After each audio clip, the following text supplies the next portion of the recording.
welcome back to my channel. This is Ingenious Giacomo, and today I'm working on a water heater that was leaking water from the sink. It's pretty new.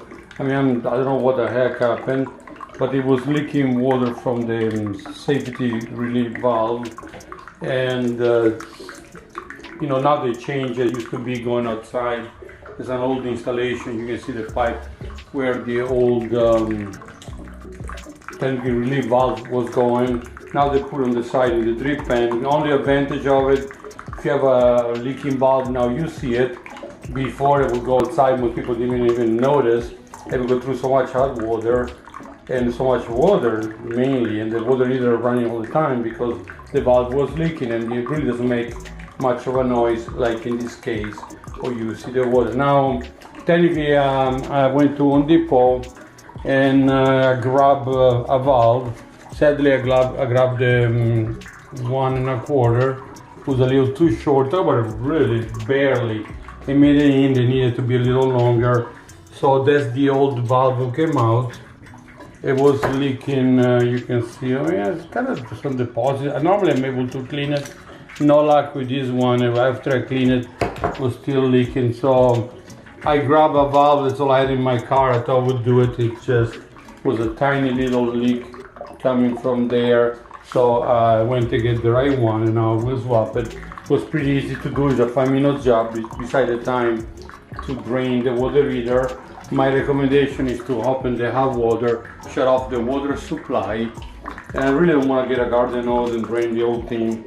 Now if it's on the top, it's much easier. Sadly, this one has it on the side, so there is a certain amount of water to be removed, but that's it. So let me replace the valve, put back the little drain pipe, and that's it. But I'm gonna have to wait a little longer until the water stops coming out of it.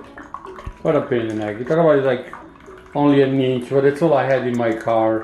I thought I was able to do it, but because the new water heater have a more insulation, so they need now a longer stem. I even seen longer one, like 3.5 inches. So that's very important. Might as well shut off the water, drain it, and make sure you have the right size before you go and get a valve. Or at least buy 2 or 3, at least you have the right one, and return it what you don't need. I will show you the final results as soon as I'm done. The valve will look exactly the same, just sticking out a little more. It's the same company. It's like $22 at Home Depot. Okay, that's done. You know, the new one fit perfectly. Like I said, there was the 1 1/4 I had with me. I thought would fit it just to talk about for a little bit, you know, because so this one is the perfect match. It kind of matching size with the old one. Is 2.5 inches. Like I said, a lot of time, if your valve was very rare, start leaking, sometimes just flushing it, like pulling this up for a second, let the water go through, will fix it. In this case, it didn't. I took it apart, I see what was wrong with that, and I established it was just to be some, I guess, some sediments, deposits that got built up on it. I guess I could try D-Limer, but that's my water heater. I'm gonna clean my mess, and I'm out of here. And everything else seems okay. It's when they have a little timer, and this one is actually the fancy one with the digital control, but the water is back up open. I'm gonna need to turn it on. Yeah, that's it. So no leak whatsoever. That was just a defective, I mean, I would say sediment on the valve. I don't think it was defective, but it's a pretty new water heater, by the way. So weird. Okay, thank you again for watching. This is Ingenious Giacomo, and like I said, there was the defective or bad valve I replaced with a generic one from Home Depot for like $22.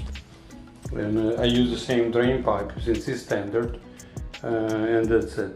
Thank you again for watching. This is Ingenious Giacomo.